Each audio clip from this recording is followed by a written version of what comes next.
uraho neza Celestin? Ndashima Imana ameze neza. Meze gute? Meze neza mu mutima ndanezerewe. Twishimiye kwakira kuri Anne TV show.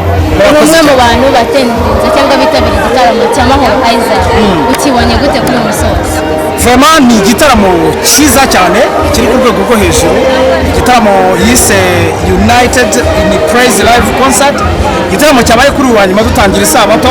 Kwanza igitaramo cyatangira igihe saa 11:30 korali zari zitangiye kuririmba. Dore ubu ngubu tuvugana hano saa 3:30 abantu numva ko n'ubundi baracyahari nibwo bagisoza gusenga nibwo abantu batashye abantu babubahirije icyo ni kimwe kandi mu busongo bwabo. Ikindi cya kabiri ubwitabire batendetse kandi abanyamakuru bwacu byatugoye kugira ngo tubone ibyicaro kandi ubusanzwe hari igihe ibyicaro byacu kuboneka biba byoroshye ariko twaje tubura imyanya yo kwicaramo cyangwa barashakisha baratwaranja kuvuga ngo batendetse ubundi na polisi yandikira abantu bicaye benshi mu rusengero kontrevasiyo yagombaga kuboneka.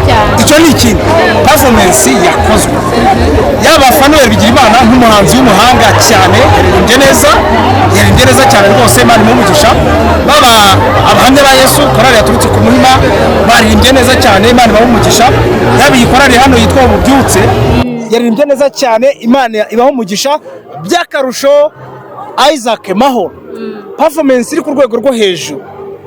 Kwanza yari mu buryo buri full live baririmbaga ako kanya abacuranga bahari baririmbye neza rero performance yagize ndetse n'abamubekingaga n'abamucurangiye indirimbo 6 nziza cyane non stop zikurikiranye byari byiza cyane ku rwego rwo hejuru.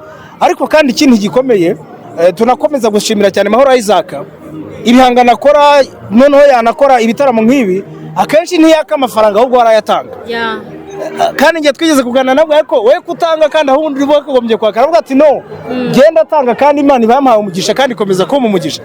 Ibi ngibi bigahita bitwereka n'icyo biri tubwira ngo gutanga bizana umugisha kurusha guhabwa. Wari yakomeza gutanga kandi Imana igakomeza kumufasha akabona n'ibindi atanga. So ukabona ko ni igitaramo cyari kiri gifite management iri ku rwego rwo hejuru protocol ku rwego rwo hejuru vraiment iyi sabato imbere nziza cyane mu yandi masabato ku buryo mvuga ngo kuba naje Nyamata nturutse Kigali nkabanje aya masaha nazanye ngiye n'umuryango wanjye ntashye nezerewe mu mutima wanjye ndashima vraiment nihe ndirimbo ya Mahoro Isaac ukunda cyane? Nkunda indirimbo zose muri rusange ariko afite indirimbo yanteze amatwi ni nayo yahereyeho aririmba yanteze amatwi indirimbo atangamo ubuhamya bw'ibyamubayeho ubwe uburyo hari iby'Imana yayisabye kandi ikamutega amatwi igasubiza.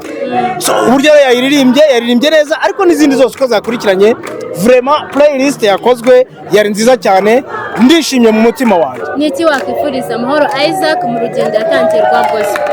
Mahoro Isaac ndamwifuriza ibyiza byinshi afite igikundiro Imana ikimwongerere ndamwifuriza ko Imana imuha ubushobozi kugira ngo abashe gukomeza gukora n'ibindi kuko bisaba ubushobozi.